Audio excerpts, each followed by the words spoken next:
এখানে আমাদের কাজুদা বলে একটি সহকর্মী আছে আসামের। সে অত্যন্ত দুর্দান্ত প্রকৃতির একটি ছেলে ছিল। সে নেশা আদিও করত, তার বহু রকম ফ্রেন্ড ছিল, তার চলাগুলোর সৎসঙ্গী সুলভ ছিল না। বাড়িতে গেলে তার বাড়ির লোকরা ভাবত কবে বাড়ি থেকে বেরোবে।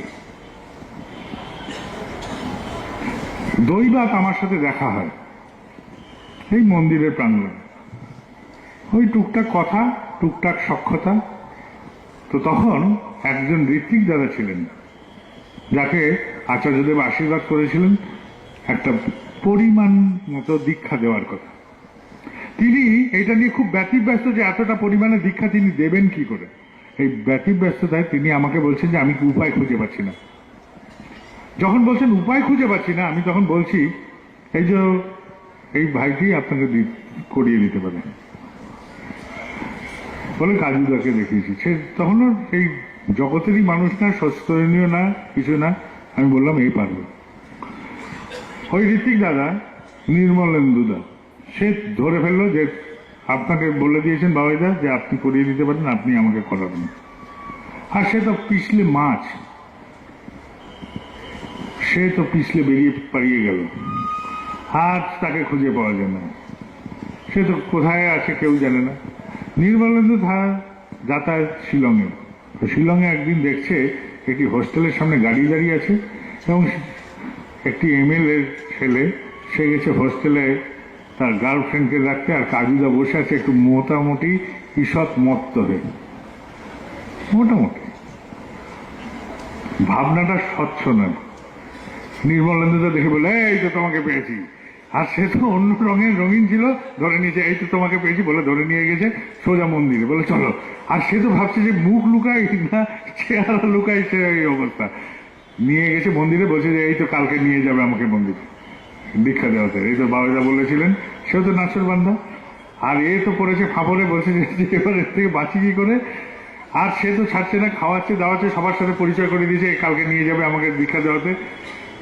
তারপরে তো সারা রাস্তা শিলং থেকে করিমগঞ্জ 6-7 ঘন্টা তো লাগেই, 8 ঘন্টাও লাগে, 7-8 ঘন্টার লেগেছে। সারা রাস্তা সে নাম করতে করতে যাচ্ছে, ঠাকুর রক্ষা করো। আমি বাড়ি গেলে এই লোককে দীক্ষা যাবো কি, আমাকে দেখলে তো লোকে পালাবে। সে আকুল ভাবে ডেকে যাচ্ছে ঠাকুরকে। ডাকের চোটে যখন পৌঁছালো করিমগঞ্জ, তখন বাড়ির লোকের ওখানে যখন গেছে, তার নিজের বাবা বলছে ও দেওয়াবে। সে অবিশ্বাস যে ও দেওয়াবে দীক্ষা।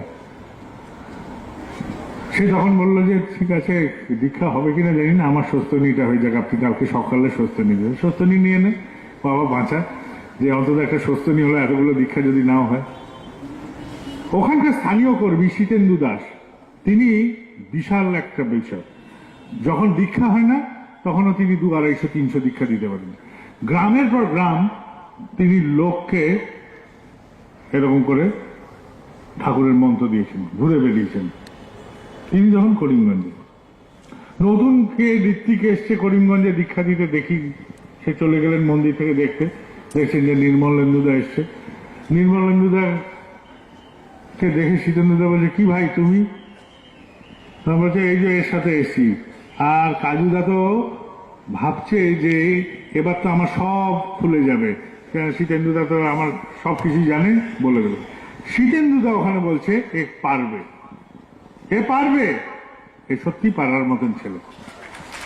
এই যে একটা কথা, একটা ঋত্বিকের কথা, যে এই যে পারবে বলল, তার মনে প্রত্যয় যাবে।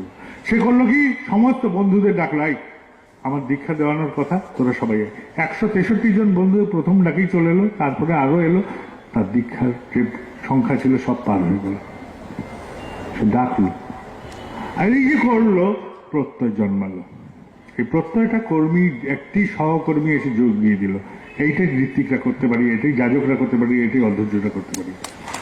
এটাই আমাদের কাজ, বড় সড়ক কোনো কাজ না, একটি মানুষকে জাগিয়ে তোলা।